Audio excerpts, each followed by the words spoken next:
What's up, Goody RS here, back with another Jujutsu Kaisen manga chapter review. Today we're going to talk about chapter 156, and while this chapter doesn't do much to progress the story, we do learn a ton about Kirara, one of our new characters' curse techniques.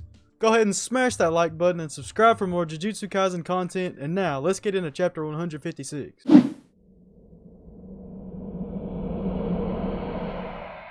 In case you missed last week's review of chapter 155, we got a great chapter in which Yuji and Hakari finally get to meet and discuss business before Yuji accidentally blows his cover, revealing that he's actually a Jujutsu High student. The two of them fight for a little while, and they're stuck in a standoff as we swap over to Panda and Megumi, also in a standoff with Hakari's partner Kirara. Megumi explains that although he and Yuji are students at Jujutsu High, they aren't fighting on behalf of the school. And this is a good thing, as Kirara and Hakari had a huge falling out with the conservative faction of the higher-ups in the administration due to Hakari's curse technique. Nevertheless, Kirara pushes the offensive until Megumi says that Gojo was sealed back during the Shibuya incident, and this shocked Kirara enough for Megumi to use Rapid Escape to regroup and strategize the negotiations with Panda, which is where we pick back up in chapter 156. We zoom in here on Megumi's rabbits, which have all been marked with the word Crux and a star as part of Kirara's curse technique. The door leading to the meeting room, which Megumi and Panda have been shown simply not being able to reach,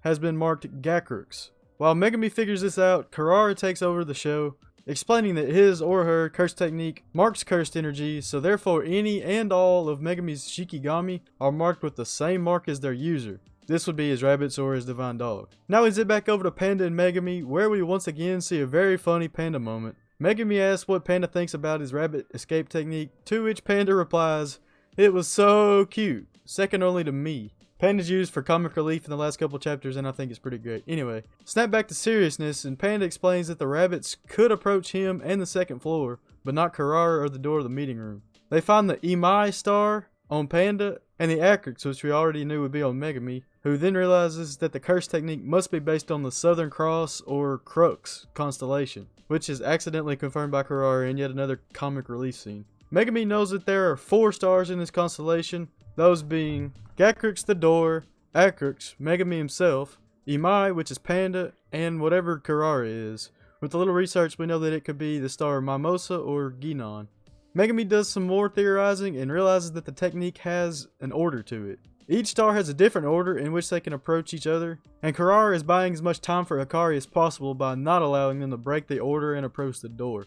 They also figured out that there must be 5 stars, as every other possible order to reach the door has already been tried by either Panda or Megumi. One of them has to pass through the random 5th star and pray that there isn't 6 stars. Kirara goes back on the offensive and attacks Panda, who plans to hold her off while Megumi finds the 5th star. We learned that the power works like magnetism or gravity in some cases. Kirara put the same star on a car as she put on Panda, so that the car is drawn towards him. This is done by the previously mentioned marking of cursed energy. Basically, Panda left remnants of his cursed energy on the car, so Kirara marked that energy the same as Panda to orchestrate this attack. They're drawn toward each other so the car would crush Panda. Megumi uses this knowledge to look for cursed energy on random objects around the roof, and he's able to spot the 5th star on a parking curb. This 5th star is called Mimosa, and Kirara is actually associated with the Ginon star. Kirara's technique is revealed to be known as the Love Rendezvous, and it uses the Southern Cross constellation to operate like Megumi theorized.